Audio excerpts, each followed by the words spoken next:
উচ্চারণের বইপাঠ ও গল্পকথনে আপনাদের স্বাগতম। উচ্চারণের আজকের আয়োজনে থাকছে হুমায়ুন আজাদের লাল নীল দীপাবলি বা বাংলা সাহিত্যের জীবনী বইটির পূর্বলেখ। যে রকম বোধ আমাকে কবিতা লিখতে উৎসাহ দেয়, সেরকম বোধে অনুপ্রাণিত হয়েই 2 দশক আগে লিখেছিলাম লাল নীল দীপাবলি। একটি দীর্ঘ কবিতার মতোই কয়েকদিনের মধ্যে লাল নীল দীপাবলি রচিত হয়ে উঠেছিল। আজ আর আমার পক্ষে এ বই লেখা সম্ভব নয়। এ বইয়ের পাঠক হিসেবে আমার কল্পনায় ছিল স্বপ্নকাতর সে কিশোর কিশোরীরা, তরুণ তরুণীরা, যারা আছে কোমল কৈশোরের শেষ রেখায় বা যারা কৈশোর পেরিয়ে ঢুকেছে এক বিস্ময়কর আলোতে, যাদের সৌরলোক ভরে গেছে সাহিত্যের স্বর্ণশস্যে। একদা আমি সবুজ বাল্যকাল পেরিয়ে সাহিত্যের মধ্যে মহাজগৎকে দেখেছিলাম। লাল নীল দীপাবলি তাদেরই জন্যে যারা আজ একদা আমার মতো। তবে তারা কি আজ আছে? শুনতে পাই সময় তাদেরও নষ্ট করেছে। তারা আর সাহিত্যের স্বর্ণশস্যে বুক ভরিয়ে তোলে না।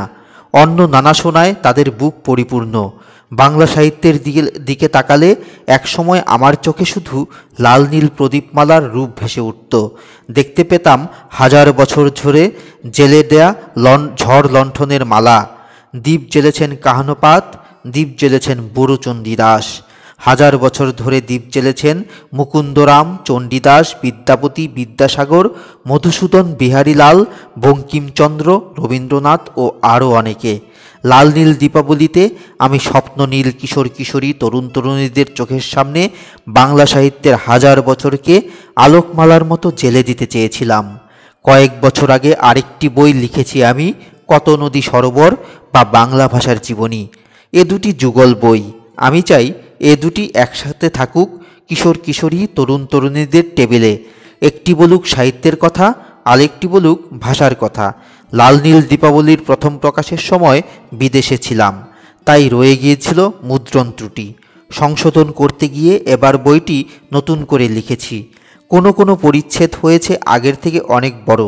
লাল নীল দীপাবলি 1973-এ ধারাবাহিকভাবে বেরিয়েছিল দৈনিক বাংলা 7 ভাই চম্পায়।